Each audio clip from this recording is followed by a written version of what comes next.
इससे पिछले क्लास में राष्ट्रपति संबंधित महत्वपूर्ण अनुच्छेद देखे थे और इस क्लास में हम राष्ट्रपति के शक्तियां देखेंगे। राष्ट्रपति के पास कुल मिला के 7 प्रकार की शक्तियां होती हैं, क्योंकि क्या होते हैं, संविधान का सबसे प्रमुख व्यक्ति होते हैं राष्ट्रपति होते हैं। तो इनके बहुत प्रकार की शक्तियां भी प्राप्त है। तो कितने प्रकार की? 7 प्रकार की शक्तियां प्राप्त होती है। जैसे कार्यपालिका शक्ति होता है, विधायिका शक्ति होता है, न्यायिक शक्ति होता है, वित्तीय शक्ति होता है, राजनयिक शक्ति होता है, आपातकालीन शक्ति होता है, सैन्य शक्ति होता है। ये सब राष्ट्रपति की इतने प्रकार की कौन सी मिलते हैं? शक्तियां इनको मिलता है। सबसे पहले कार्यपालिका शक्ति के देखेंगे। सबसे पहला है कार्यपालिका शक्ति। तो राष्ट्रपति, आप जानते हैं कि राष्ट्रपति को ना समस्त कार्यपालिका शक्ति कितने निहित होता है? तो राष्ट्रपति में निहित होता है। कौन सा अनुच्छेद कहता है? अनुच्छेद 53 कहता है समस्त कार्यपालिका शक्ति कितने निहित होता है? तो राष्ट्रपति में निहित होता है। और ये अपन कार्य संचालन करने के लिए या तो स्वयं करेंगे या अपन अधीनस्थ प्राधिकारी के माध्यम से ही काम करेंगे। ये कौन सा अनुच्छेद कहता है? अनुच्छेद 53 के 1 कहता है कि अपना समस्त कार्य का निर्वहन या तो स्वयं करेंगे या अधीनस्थ प्राधिकारी के माध्यम से करेंगे। और ये अधीनस्थ प्राधिकारी का मतलब होता है या तात्पर्य होता है केंद्रीय मंत्री परिषद। और इनके सलाह देने के लिए कौन सी होगा? तो मंत्री परिषद होगा। कौन सा कहता है? अनुच्छेद 74 कहता है कि इनको सलाह देने के लिए एक मंत्री परिषद का गठन किया जाए। और ये मंत्री परिषद के जब प्रधान होंगे ना, वो होंगे के प्रधानमंत्री होंगे। ये सब जो है राष्ट्रपति के कार्यों के निर्वहन के लिए इस सब परिषद का गठन किया गया है। अब अगला होता है कार्यपालिका शक्ति में कि जितने भी काम है इस समस्त काम किनके नाम से होता है? तो राष्ट्रपति के नाम से होता है। समस्त काम किनके नाम से होता है? तो राष्ट्रपति के नाम से होता है। कौन सा अनुच्छेद कहता है? तो 77 कहता है। अनुच्छेद 77 की कहता है जितना भी काम होगा या जितना भी संधि या करार होगा वो किनके नाम पे होगा? तो राष्ट्रपति के नाम से होगा। ठीक है। और अगला है कि जितने भी नाम होंगे, जितना मंत्री परिषद का प्रधानमंत्री की कर्तव्य होगा मंत्री परिषद के सभी निर्णय जो राष्ट्रपति मांगे उनको दे। ये कर्तव्य होगा किनका? प्रधानमंत्री को होगा। किस अनुच्छेद के तहत? अनुच्छेद 78 के तहत ही कहता है कि प्रधानमंत्री का कर्तव्य होगा कि मंत्री परिषद के जो भी निर्णय राष्ट्रपति मांगेंगे उनको दे।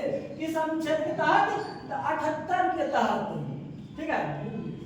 और कार्यपालिका शक्ति के अंतर्गत आप जानते हैं कि राष्ट्रपति को बहुत सारे पोस्ट की नियुक्तियां भी करते हैं। कि क्या करते हैं? नियुक्तियां करते हैं। जैसे कोई चीज प्रधानमंत्री की नियुक्ति क्या करते हैं? तो राष्ट्रपति करते हैं। संघ के मंत्री की नियुक्ति राष्ट्रपति करते हैं। ठीक है। कैग की नियुक्ति, राज्यपाल का नियुक्ति, ये सब जितना है ना, संघ लोक सेवा आयोग का नियुक्ति सब क्या करते हैं? तो राष्ट्रपति करते हैं। और कहा जाता है केंद्र और राज्य के सहयोग के लिए अंतरराज्यीय परिषद का गठन किया जाता है। इनके अनुसार तो राष्ट्रपति के अनुसार अंतरराज्यीय परिषद का गठन किया जाता है। किस अनुच्छेद के तहत? 263 के तहत। क्या करते हैं? तो राष्ट्रपति करते हैं। ठीक है। और यहाँ तक कहा जाता है किसी भी क्षेत्र में अनुसूचित जाति अनुसूचित जनजाति का क्षेत्र का मान्यता के देते हैं? तो राष्ट्रपति देते हैं। किसी भी क्षेत्र में कौन क्षेत्र अनुसूचित जाति हो या अनुसूचित जनजाति हो, इस चीज की घोषणा क्या करते हैं? तो राष्ट्रपति करते हैं। ठीक है। और यहाँ तक क्या है कि कुछ जो अच्छी है ना, जैसे संघ के मंत्री हैं, महान्यायवादी हैं, राज्यपाल हैं, ये सब जो है अपना पद जो धारण करते हैं ना, किनके हाथी प्रसाद पर्यंत? तो राष्ट्रपति के प्रसाद पर्यंत ये सब क्या करते हैं? अपना पोस्ट को धारण करते हैं। और कहा जाता है सभी जितना भी काम है राष्ट्रपति जो ककरा सलाह पर करते हैं? तो मंत्री परिषद के सलाह पर उपयुक्त सभी काम इनके करते हैं। ठीक? तो राष्ट्रपति करते हैं। ये हुआ पहला नंबर में कार्यपालिका शक्ति। अब दूसरा हम देखते हैं विधायिका शक्ति राष्ट्रपति को। आप जानते हैं कि संवैधानिक अधिकार के हैं राष्ट्रपति हैं। तो राष्ट्रपति जो है विधायिका का एक प्रमुख अभिन्न अंग है। कहा जाए तो संसद का अभिन्न अंग है। और संसद का गठन होता है किनके द्वारा? तो राष्ट्रपति, राज्यसभा, लोकसभा तीनों जब मिलते हैं तब संसद का गठन होता है। और संसद का गठन किस अनुच्छेद में है? तो अनुच्छेद 79 में दिया गया है संसद का गठन के बारे में। संसद कौन कौन होते हैं? राष्ट्रपति होते हैं, राष्ट्रपति होते हैं, राज्यसभा और लोकसभा। जब ये तीनों मिलता है तब जाके एक संसद का क्या होता है? निर्माण होता है। अब देखिए विधायिका शक्ति में अगला है कि जब संसद का सत्र को बुलाने, छत्रावसान और विघटन करने का पावर जो है वो राष्ट्रपति के पास होता है। किस अनुच्छेद के तहत?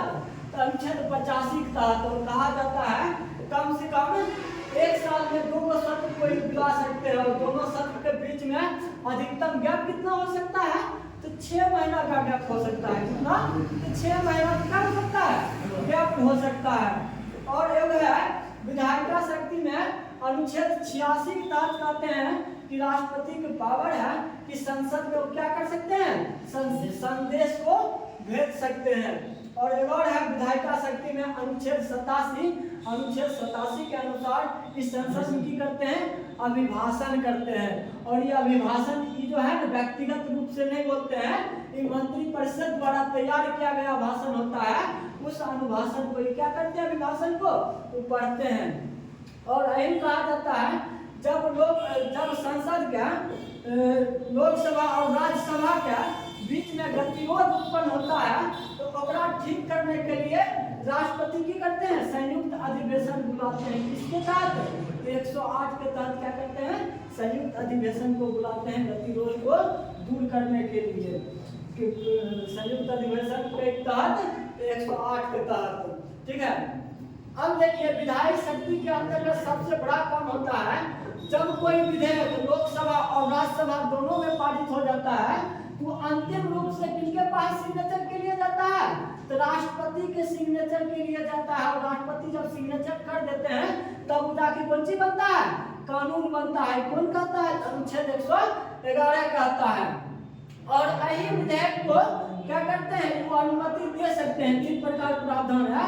जब लोकसभा राज्यसभा से विधेयक पारित होकर के राष्ट्रपति के पास जाता है तो राष्ट्रपति इस पर 3 आदेश कर सकते हैं। या तो अनुमति दे सकते हैं, या तो अनुमति नहीं दे सकते हैं, या तो पुनर्विचार के लिए भेज सकते हैं। और यही तीनों का सम्मिलित रूप को कहा गया है वीटो। ठीक है, क्या कहा गया? वीटो। और वीटो मतलब होता है रोकना। ठीक है। और सबसे पहले तो वीटो का प्रावधान है ना 1953 के अधिनियम से लिया गया है। 1953 के अधिनियम में सबसे पहले वायसराय को वीटो का अधिकार मिला था। इसे भारत के राष्ट्रपति हैं, इनको 3 प्रकार के वीटो प्राप्त होता है। क्या प्रकार के? 3 प्रकार के वीटो होता है। पहला होता है अत्यंतिक वीटो, दूसरा होता है निलंबनकारी वीटो और तीसरा होता है कौन? जेबी वीटो होता है। सबसे पहले निलंबनकारी वीटो देखते हैं। निलंबनकारी वीटो कब लगता है? तो कहा जाता है गैर सरकारी विधेयक पर ही लागू किया जाता है। अत्यंतकारी यानी एब्सोल्यूट वीटो किसके होता है? गैर सरकारी विधेयक जो भी रहेगा उस पर राष्ट्रपति क्या करेंगे? अत्यंतिक वीटो लगाएंगे। और अत्यंतिक वीटो का मतलब होता है उस विधेयक को पूर्ण रूपेण समाप्ति। अब गैर सरकारी विधेयक क्या कहते हैं? तो गैर सरकारी विधेयक होता है वह विधेयक जो गैर सरकारी विधेयक वह विधेयक है जो सामान्य संसद द्वारा लाया जाता है। आप जानते हैं क्या संसद में कुल सदस्य क्या कुछ मंत्री होते हैं। जो मंत्री द्वारा विधेयक पेश किया जाएगा, जो मंत्री हैं संसद का, लोकसभा के जितना भी मंत्री हैं, जो मंत्री द्वारा विधेयक पेश किया जाएगा वो होगा कौन चीज? सरकारी विधेयक। जो मंत्री नहीं है, मंत्री के अलावा सिर्फ सदस्य हैं, उनके द्वारा जो विधेयक पेश किया जाएगा वो गैर सरकारी विधेयक होगा। ठीक है। और गैर सरकारी विधेयक पर राष्ट्रपति की कर सकते हैं? अत्यंतिक वीटो लगा सकते हैं। और भारत में पहली बार अत्यंतिक वीटो का प्रयोग करने वाले जो राष्ट्रपति थे वो क्या थे? राजेंद्र प्रसाद थे। वो पेप्सू विनियोग विधेयक पर 1954 में अत्यंतिक वीटो लगाए थे। क्या राष्ट्रपति डॉक्टर राजेंद्र प्रसाद थे। और डॉक्टर राजेंद्र प्रसाद ऐसे राष्ट्रपति हैं जो 2 बार चुनाव जीते थे। और इनका कार्यकाल कितना है? टोटल 12 साल तक रहा है, 12 वर्ष तक। दूसरा वीटो होता है निलंबनकारी वीटो। निलंबनकारी वीटो क्या हुआ कि लोकसभा राज्यसभा से विधेयक पारित हुआ, ठीक है, तो वो चल गया है राष्ट्रपति के पास सिग्नेचर के लिए अनुच्छेद 111 के तहत। अब जब वो गया तो क्या किए, वो विधेयक को राष्ट्रपति देखे और पुनर्विचार के लिए लौटा दिए संसद को। और संसद की किया है, उस पर चाहे संशोधन किया है या संशोधन नहीं किया है, फिर से पारित करके राष्ट्रपति के पास भेज दिया जाता है। ऐसे जब विधेयक पहुंचते हैं तब जो है ना क्या होते हैं, राष्ट्रपति बाधित हो जाते हैं उस पर सिग्नेचर करने के लिए, ठीक है। इसलिए इसको निलंबनकारी वीटो कहा गया है। और निलंबन मतलब थोड़ी देर के लिए रोकना, ठीक है। तो निलंबनकारी क्या होता है, पुनर्विचार के बाद जब दोबारा आता है राष्ट्रपति के पास, तब उस पर सिग्नेचर करने के लिए क्या हो जाते हैं, बाध्यकारी हो जाते हैं। और ऐसा सबसे पहली बार लगा था 1951 में लगाए थे के आर वेंकटरमन लगाए थे, भारत के राष्ट्रपति हुआ करते थे। उस समय एक विधेयक आया था, संसद सदस्य के वेतन भत्ता संबंधित विधेयक लाया गया था। तो तब उस समय आर वेंकटरमन ने इस पर निलंबनकारी वीटो लगाए थे। जेबी वीटो का मतलब तीसरा होता है जेबी वीटो। वीटो का मतलब हुआ रोकना। जेबी वीटो कि अब ऐसे विधेयक जो लोकसभा राज्यसभा दोनों से पारित होकर के राष्ट्रपति के पास गया, राष्ट्रपति उस पर कुछ नहीं बोले, वो पुनर्विचार के लिए भी नहीं लौटाए और अनुमति देने से भी इनकार नहीं किए। ऐसे वीटो को चुपचाप रख लेते हैं, पॉकेट जेबी में रख लेते हैं, तो ऐसे वीटो को जेबी वीटो कहा जाता है। और पहली बार जेबी वीटो का प्रयोग किए हैं ज्ञानी जेल सिंह किए थे। जब राजीव गांधी से अनबन हो गया था, उस समय डाक संशोधन विधेयक लाया गया था 1986 में, तब ज्ञानी जेल सिंह ने उस पर जेबी वीटो का प्रयोग किए थे, ठीक है। अब देखिए विधायी शक्ति में अगर होता है कि राष्ट्रपति क्या पावर होता है कि राज्यसभा में 12 व्यक्ति को मनोनीत कर सकते हैं। विधायी शक्ति अगर अगला शक्ति की बात कहा जाए, अगला पॉइंट की, तो अनुच्छेद 80 के तहत राष्ट्रपति को अधिकार है कि वो 12 व्यक्ति को मनोनीत कर सकते हैं। कहाँ? राज्यसभा में मनोनीत कर सकते हैं, जो शिक्षा कला साहित्य सब जो विशेषज्ञ हैं उनको।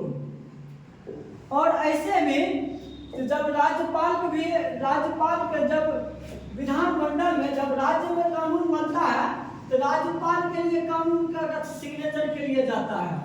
तो राज्यपाल भी क्या करते हैं, तो अनुच्छेद 200 के तहत राष्ट्रपति के लिए किसी भी विधेयक को आरक्षित रख सकते हैं। ये सब किसमें आ गया है, इनके विधायी शक्ति में आ गया है।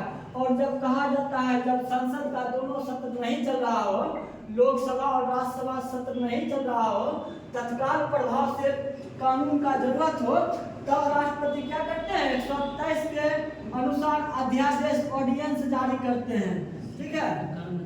क्या करते हैं, ऑर्डिनेंस जारी करते हैं, यदि अध्यादेश जारी करते हैं। और कहा जाता है कि जब सत्र नहीं चल रहा हो, लेकिन कहा जाए कि जब सत्र में कोई एक उपस्थित हो, ठीक है, तो भी कोई एक सत्र उपस्थित हो तो भी राष्ट्रपति अध्यादेश जारी कर सकते हैं। क्या कि इस कानून बनाने का अधिकार दोनों का है, किसी एक का नहीं है। जब दोनों रहेगा तब नहीं कर सकते हैं, जब कोई एक भी रहेगा तो भी अध्यादेश जारी किया जा सकता है, ठीक है। कुछ विधेयक हैं जो विधेयक पेश करने से पहले राष्ट्रपति की क्या होता है, सहमति लेना पड़ता है। जैसे धन विधेयक हो गया है, वित्त विधेयक हो गया है, ये सब विधेयक जो है, अनुदान विधेयक हो गया है, आकस्मिक निधि हो गया है, या राज्य का सीमा परिवर्तन, नाम में परिवर्तन, ऐसे विधेयक लाने से पहले हम राष्ट्रपति की करते हैं, पूर्व स्वीकृति लेते हैं, तब विधेयक को लोकसभा में पेश करते हैं। अब एक राष्ट्रपति की तीसरा शक्ति देख लेते हैं, न्यायिक शक्ति। न्यायिक शक्ति आप जानते हैं, जिस समय हम बीपीएससी भाग 4 पढ़ रहे थे, तो उसमें अनुच्छेद 50 कहता है कि न्यायपालिका यानी कार्यपालिका और न्यायपालिका सब अलग अलग है, ठीक है। अनुच्छेद 50 कहता है और बीपीएससी का भाग है। तो लेकिन अब भारत का चूंकि संवैधानिक प्रधान राष्ट्रपति होते हैं, तो उनको कुछ न्यायिक शक्तियां भी प्रदान किया गया है। तो जैसे तो अनुच्छेद 72 कहता है क्षमादान की शक्ति, ठीक है, क्षमादान की शक्ति भी है। तो 72 के अनुसार राष्ट्रपति क्षमादान कर सकते हैं। क्षमादान मतलब क्षमा का अर्थ हुआ दंड का पूर्णता मुक्ति से, यानी कोई भी दंड है अगर क्षमादान उसको मिलता है, दंड का पूर्णता मुक्ति से होता है। मतलब व्यक्ति कोई अब जैसे समाधान मिल गया तो कोई व्यक्ति वो आप सोचिए वो दंड कभी करने नहीं किया है, ठीक है, वो नीट एंड क्लीन बच्चा हो जाता है, ठीक। तो क्षमादान शक्ति कम है तो 72 न्यायिक जो है ना राष्ट्रपति की न्यायिक शक्ति है क्षमादान की। इसमें होता है प्राविलंब होता है, जैसे कि सुप्रीम कोर्ट मृत्यु दंड का आदेश दे दिया, राष्ट्रपति उस मृत्यु दंड को क्षमा कर दिए हैं। एक होता है परिहार। परिहार में कोई व्यक्ति का दंड क्या प्रवृत्ति के बिना परिवर्तन करते हुए और मात्रा में कमी करना। जैसे कोई व्यक्ति का है 5 वर्ष का कठोर सजा मिल गया है तो ओकर क्या करेंगे, दंड का प्रवृत्ति के बिना चेंज किए हुए ओकर मात्रा की कमी कर देंगे, यानी 5 साल के बजाय हम 21 साल कर देंगे कि अब 5 साल कठोर कारावास नहीं होगा, लेकिन तुमको 1 साल ही कठोर कारावास दिया जाएगा। एक होता है लघुकरण, कौन होता है, एक होता है लघुकरण। लघुकरण है कि दंड के प्रकृति में परिवर्तन कर देना, ठीक है।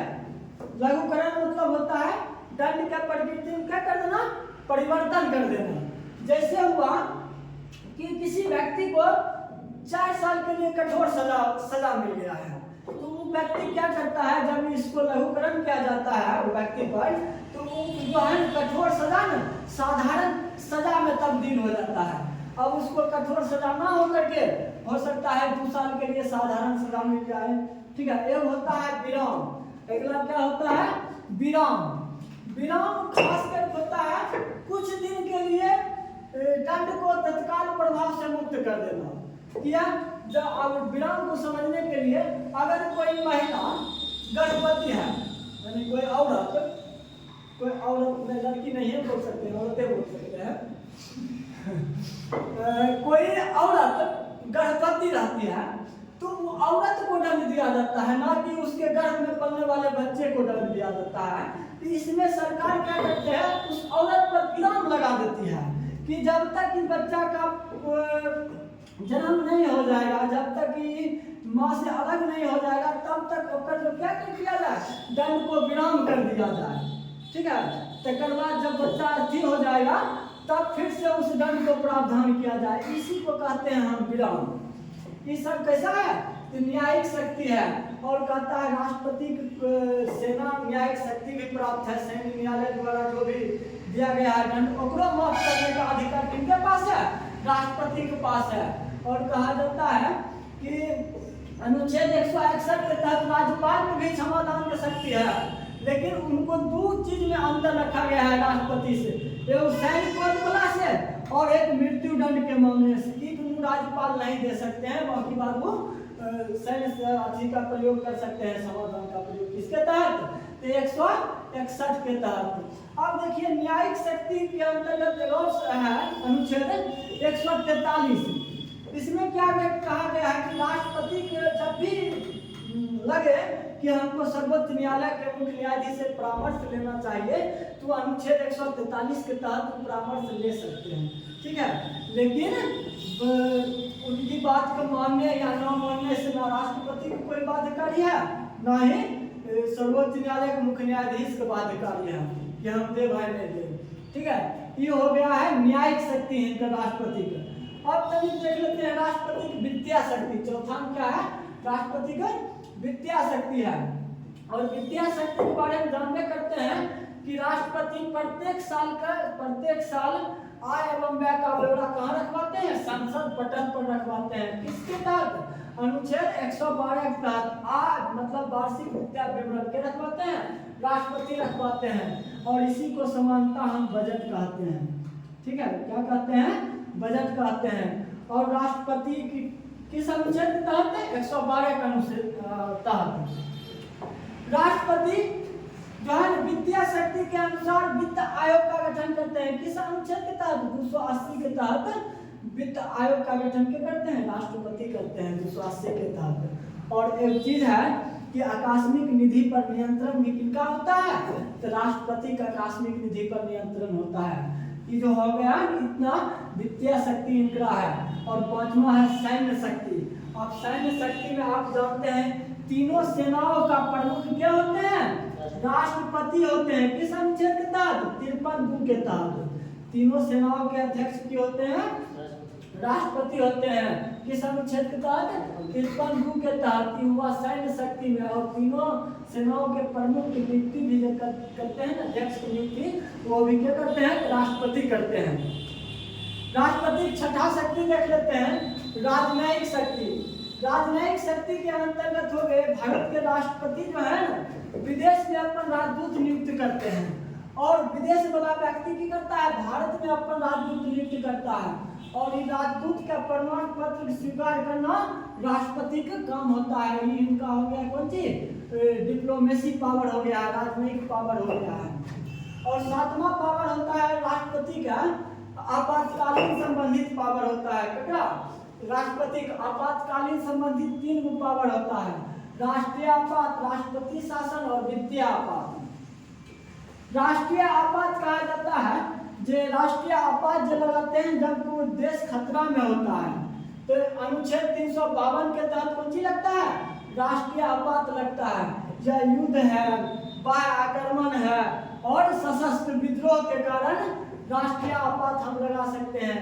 इस सशस्त्र विद्रोह से पहले यहाँ पर आंतरिक विद्रोह था, लेकिन आंतरिक विद्रोह को 44वें संविधान संशोधन 1978 द्वारा हटा करके इसके स्थान पर सशस्त्र विद्रोह कर दिया गया है। क्योंकि आंतरिक विद्रोह के आधार पर 1975 में इंदिरा गांधी ने इमरजेंसी लगा दी थी। महिला हिटलर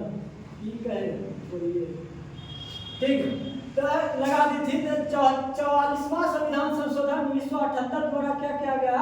आंतरिक विद्रोह को हटा करके उसके जगह पर सशस्त्र विद्रोह कर दिया गया। और कहा जाता है अभी तक भारत में राष्ट्रीय आपात जो 352 के तहत है 3 बार लगाया गया है। पहला बार 1962 में लगाया गया था, भारत चीन का जब युद्ध हो रहा था उस समय लगा था।